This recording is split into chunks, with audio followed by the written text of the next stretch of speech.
Welcome everybody. Off to a good start. In today's video, we are going to be taking a look at, for me at least, the long-awaited bibury Surge Clone. That's not what it's actually called, but I'm saying it that way so you know a little bit of what to expect from this tool here. And made by bibury, outdoor living, camping. Nice box, off the bat. Specifications: 3CR 13 for the main stuff, 7CR 17 for the main knife material. Got all that stuff there. Got these specs all around here.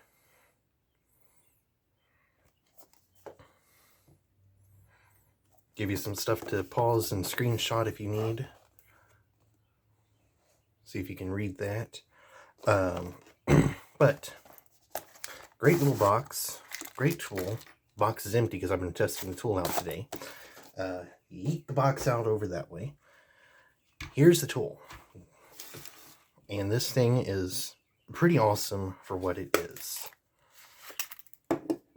Let's dig out the little accoutrement here.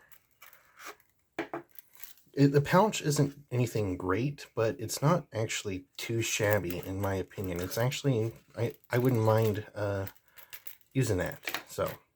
But I will still probably make a leather sheath for this because I just like messing with leather. So here's the tool.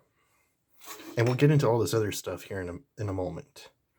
Off the bat, it doesn't initially look like a Surge, although the little T-shank thing maybe kind of gives it away. I need to find, I forgot to do this. Great episode planning, by the way. You'd think I'd have some of this stuff set up and ready to go beforehand, but no. I fly by the seat of my pants and hope for the best. So let's bring out two Leathermans for comparison. I do not have a Leatherman Surge at the moment, but here is a free P2 for size comparison, just so you can kind of see how they stack against each other. But that's not the tool that we're working off of here today.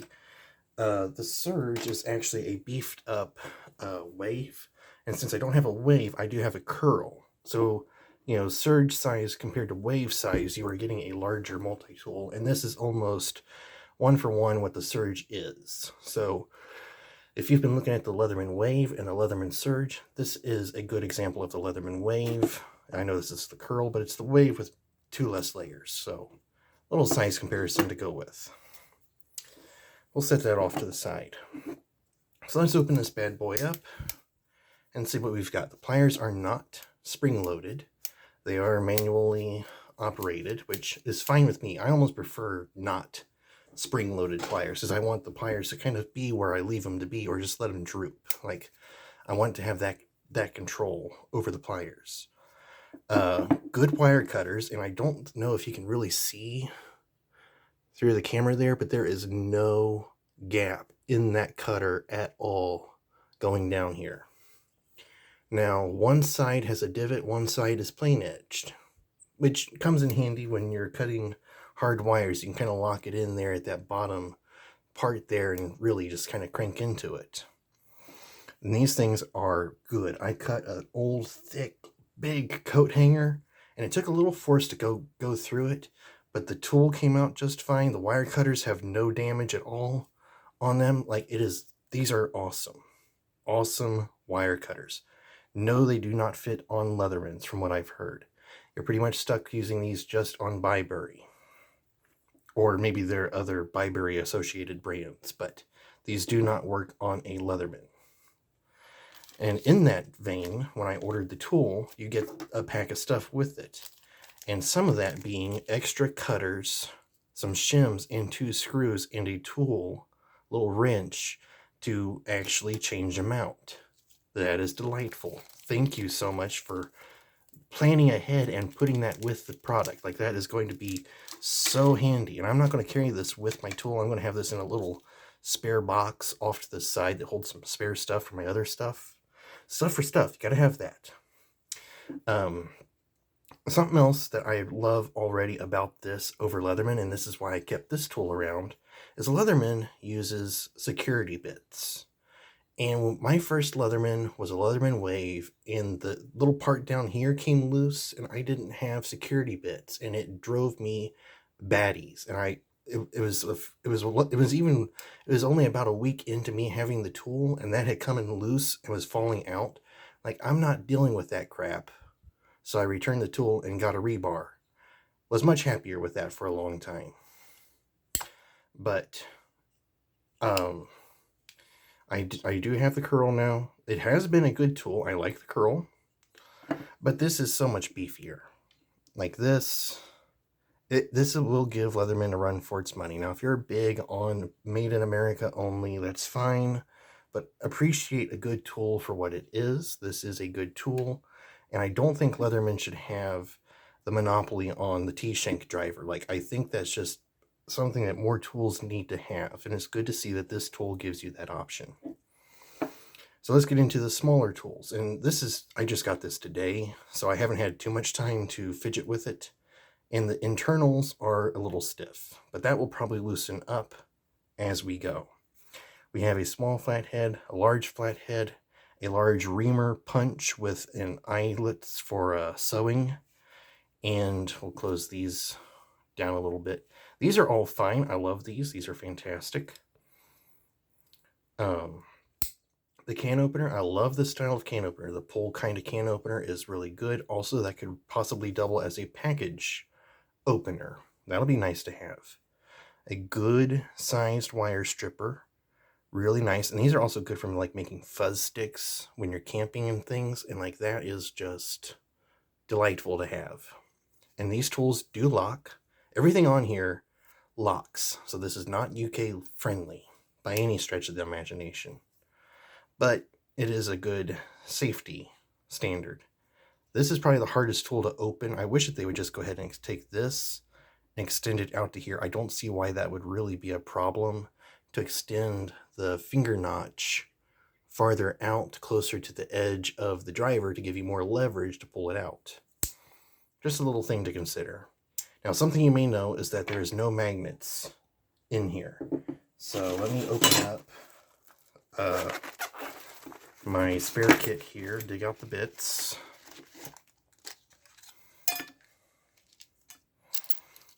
We'll take this 1/4 to 4mm adapter, drop that in there. Friction is kind of holding it in there. Is there? No. There's no magnet down there. Yeah, there we go. It finally just fell out.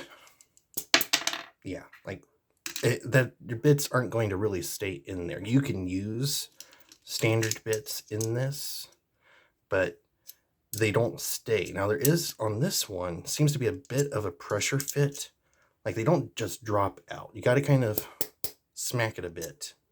So maybe they've changed this a bit since Dominic over at Max Level EDC made his video on this. So that's something to possibly consider. They may have changed this just a little bit, where it's kind of a pressure fit almost. But I wouldn't really trust it with any big bits. If you're going upside down into a shaft, you're probably going to lose, especially if you got something heavier like a bit extender on there. But if you need more bits, you can go buy Klein's. They have a 27-in-1 screwdriver, and you've got double-sided bits just like this, and they all have the ball detent like these bits do, and those will stay inside the tool. So that's pretty cool. If you can find a ball detent retained bit extender, that'll be something good to get as well.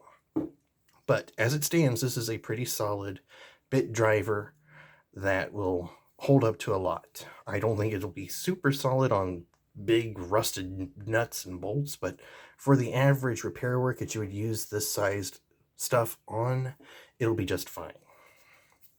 So, closing up the tool here, we're going to go on to the main outside bits here. Now, everything swings out and locks. And I want to point this out. I'm sorry, Dominic, if you're watching this. I misspoke when on my Instagram post I tagged you in. This has some play up and down like this. As you can see, everybody, the lock bar is completely engaged all the way out. and there is still just a little bit of play here. So someone needs to get a little quality control when they're grinding the shafts of these, the tangs, to not grind so deep. But it locks in. There is just the tiniest bit of wiggle this way, but that's to be expected from washer ran pivots. But this is just really for cutting cordage, so just that little bit of play there is not going to be a big deal. You're just going to go zip and you're done. Whereas the main knife blade, however, locks up completely solidly with just the teensiest, even less than the other one, almost not noticeable. It's that little, just the tiniest bit of wiggle here, and zero up and down play, but the bar is completely extended. So this is going to be more solid for fuzz sticks or harder handyman work. Like, this is done really well. I am absolutely pleased and not dissatisfied with this. This is a good blade. And it's a long blade too. We'll compare it to the wave size blade here. You're getting some real estate on this bad boy. It's bigger, it's beefier, it's chunkier. It's good. Scissors. We're saving the big tool for the last bit there, okay? Slow down, y'all. The scissors. There is something I would like to say about the scissors. The scissors lock up fine. No wiggle in the scissors. No blade play. Actually, just the tiniest bit of blade play, but no wiggle. It kind of varies a little bit. I love the spring. It's good and solid. I love that. It does not cut paracord too well, which is a little disheartening. This is 90-pound paracord. It kind of jams a little bit if you're not careful. If I push down and over to force the blades to rub against each other, it'll cut through, no trouble at all. But if I push down and over this way, you'll see that it doesn't cut. So there is that. But it will cut through paper just fine.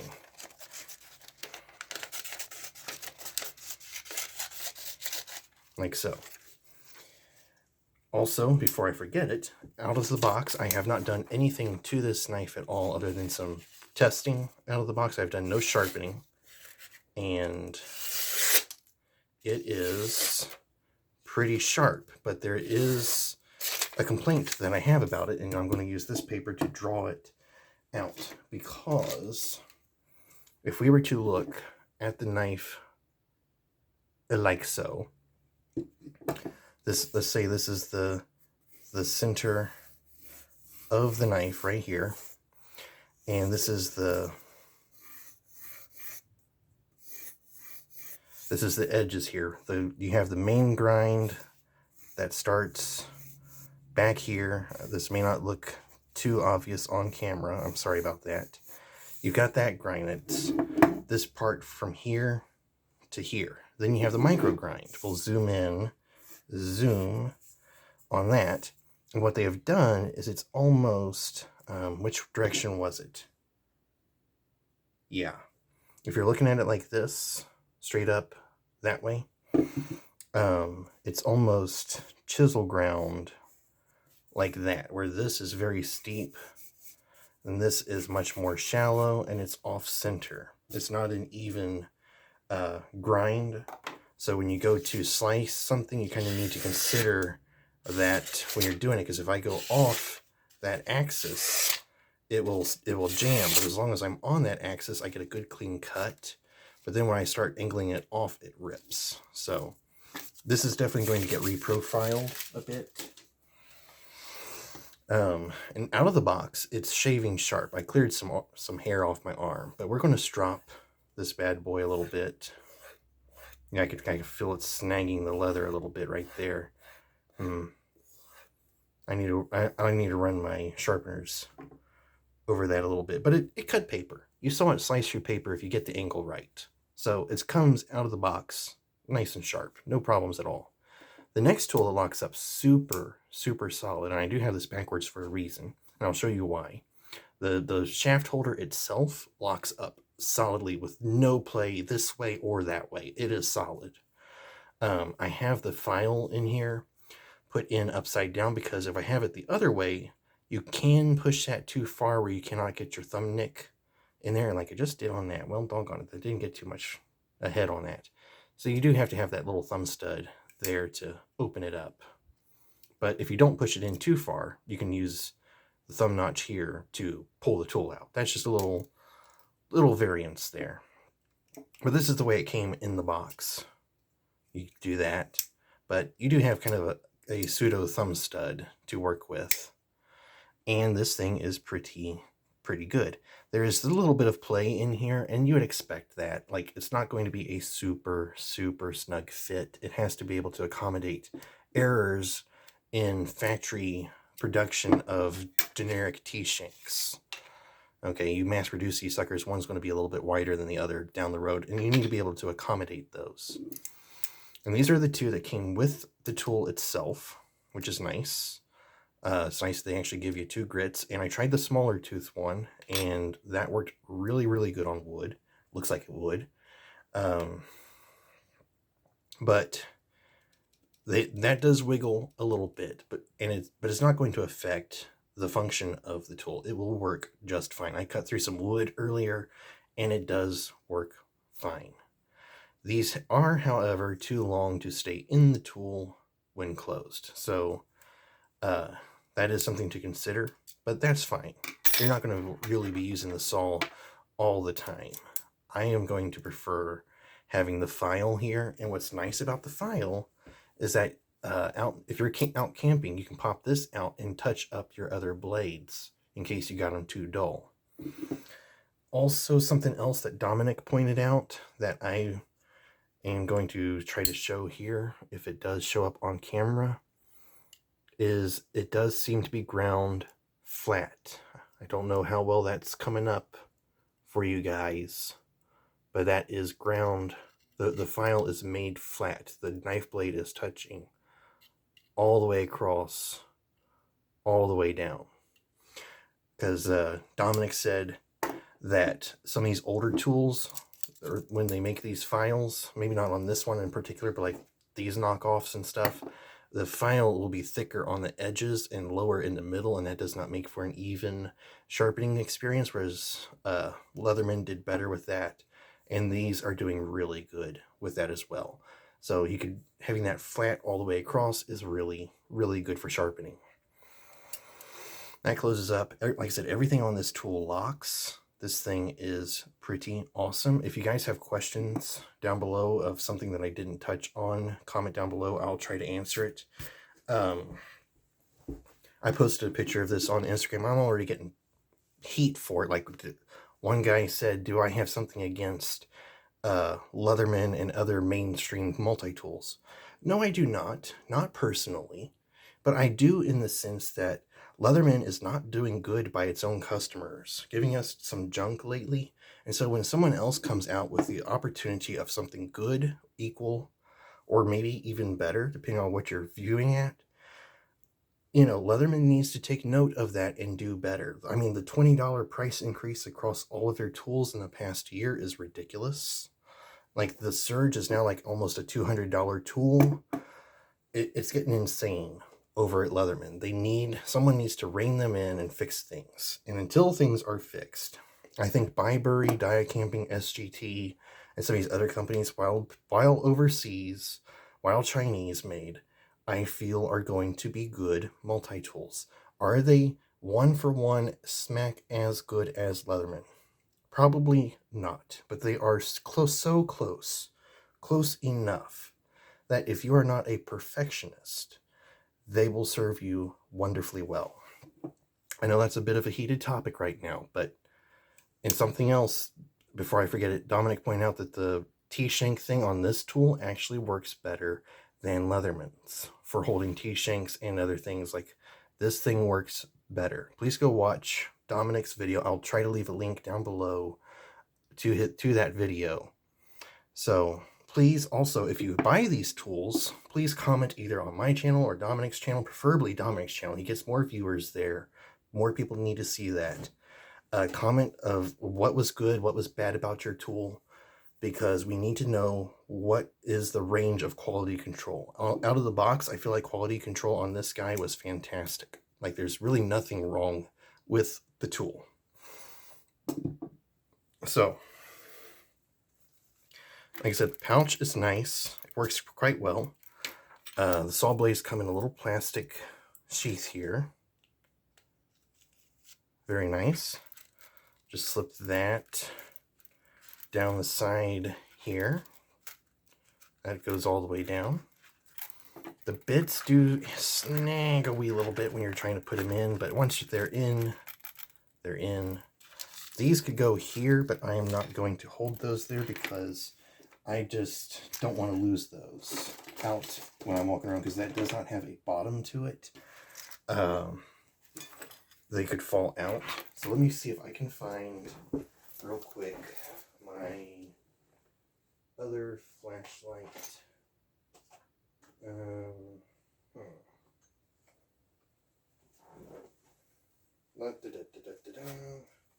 Here we go.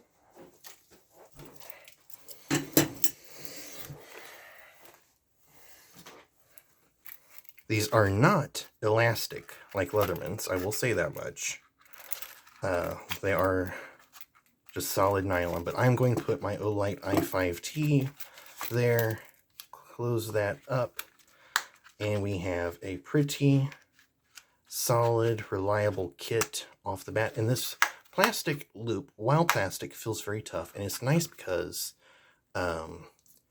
you can take it on and off your belt without removing the belt. That's really nice to have. So that's a pretty full, comprehensive kit once you add the flashlight. And I did buy the 3-year warranty for the tool. When I bought it, that was about the only option I saw for what I was getting. 3-year warranty, bought that. Wonderful, because if you, from what Dominic said, if something breaks under warranty, they will either replace the tool completely or refund you the money that you paid for the tool. So, you know, I feel, and like, it's not it's like a no questions asked kind of deal. Like they're like minimal questions probably, but they're not trying to find an excuse not to replace your tool. If something breaks, they want to know about it. They're good with customer service. They're good with quality control. They're good with everything. So I recommend this tool. I really do. Despite the heat of the made in China versus made in America, you know, I really do recommend this tool. It's good. I love the plier heads. Like the tool is so solid. When closed, you will see a little bit of play there, which is fine. But when it's open, like, there's no play on the plier heads at all. Like, it's Leatherman levels of tolerance. There's no play, you know, back and forth here on the needle nose plier heads. Like, this thing, they did good. This tool is awesome. The wire cutters are great. I am glad to have spares. The file will be getting a ton of use because I use these suckers a lot. I've worn this down a little bit. Sharpening knives back before I had a knife sharpening kit and stuff, and you can see that's been used a little bit. But it's nice to have a file that you can remove, because that makes the tool more self-maintainable. You can take this out and sharpen at least the plain edge blade to get you through a situation until you get back to a better sharpening rig.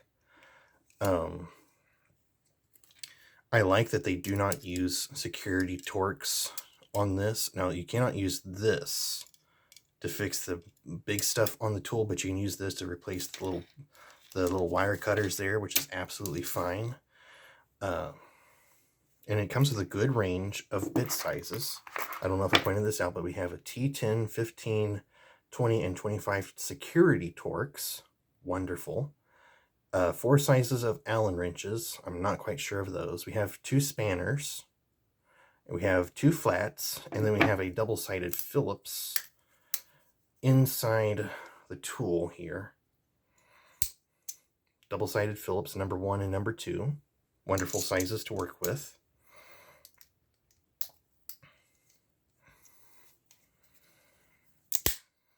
Good solid clicking when it shuts. And in case anyone's noticed, I do have a new watch. Casio watch. Doing really, really nice. I do always feel like flatheads are redundant, because we got 2 flatheads here that are the same sizes as these, really. And I would rather have one of the flats replaced with another Torx, preferably going smaller, like a T8 and a T6, something like that. Because when you start getting this big, most of us are going to carry a pry bar anyway, or the flat ends on this are going to be sufficient for that. So I always feel like flatheads are redundant on tools, on bit sets like these, because flatheads are probably the easiest things to undo. Take a penny on some flatheads and you can do it, undo it. It's not fast, it's not comfortable, but it's doable, you know? Whereas a Torx, what do you do to fix a Torx? You know, a Torx is pretty much, if it's broke, it's broke. Not much you can do. I would say the worst blade on here is the serrated blade. Just enough play in that, but for what we would do with the blade, it's fine. Nothing wrong with it. Main blade, wonderful. The file combo, delightful. The scissors are really good. Now, what I wanted to say is about the scissors, and I got sidetracked earlier. It's nice that they're long. I do appreciate that there is more leverage on the handle than on the blade. But what I would prefer to see is keep this the same length, but move the pivot here. Move it back a little bit so that you have more cutting area and a little less of this. And the reason for that, because you're not usually cutting through 10 layers of cardboard. You're usually cutting through paper, plants, and thinner stuff that less leverage is fine. Like, you don't need this much leverage to cut most things with these scissors. So I feel like having more real estate of cutting edge on the scissors would be good. Keep them the same size. Just move that pivot back a 1/4 inch would be all you need. And I think that would be a lot better. Something else I almost feel like they should do is reverse the sides here. Make the main shaft on the outside so that when you're pushing down with your thumb, because most people are right-handed, you're pushing down and over and pushing down towards yourself. If the thumb wants to go that way, you'll be connecting that. The thumb, does, when it goes down, for me, does not want to push that way. It's kind of unnatural to push that way. My thumb wants to go this way when I cut. And if the cutting edges were swapped, that would keep better contact during cutting. That's about my only complaint there. So that has been the bibury. What was that? I yeeted the box. Multitools Pliers Pro, which is basically a Surge clone. If you've been skipping through the video, this is a Surge clone, but it is not copying the Surge one for one. They do not brand it as a Leatherman Surge. The patents on the Leatherman Surge are up, I believe, where things of it can be freely used. So everything here is all legal. Just bear that in mind. And I know this is a bit of a heated video for some, but I think this is going to be a wonderful tool. Now, I do not think it is going to completely replace my Swiss Tool X. I have carried this same multi-tool on my hip for 2 years. I think in the whole 300 and, 400, math, 750 days, give or take, that I have had this. I have not carried it 5 because of extenuating circumstances, like a special event where having a multi-tool on your belt looks a little tacky. So, like, 700 days of near daily carry, daily use. Like, I have used everything on here so many times, except for, like, the corkscrew, which I just used to hold the eyeglass driver, because my parents wear eyeglasses. You got to keep an eyeglass screwdriver around to fix those if they break. You can see the wear and tear on the leather here starting to pick up. Like, I have carried this on my hip every day for 2 years, for all intents and purposes.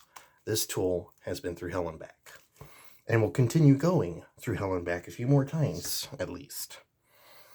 But in situations where I feel like I may have to lend the tool out, or go camping or something where I will have this in a backpack, but I need something on my belt to do tasks, this is going to be the tool that will be used. I think it's a worthwhile tool. I think it's handy. I think it's well thought out for what it is. So comment below what your thoughts are on it. Got questions? Comment below. go watch Dominic's channel. I will try to link that down below in the description to that video. So yeah, this has been a long one. Thank you all for watching this video. I hope you found it useful and informational. I hope it helps you build your EDC to your standards. And until the next time, farewell, carry well, and bye-bye. There will also be an update video a week or so after this goes up, so just kind of what has anything changed when all that goes on. So thank you, adios, signing out, goodbye.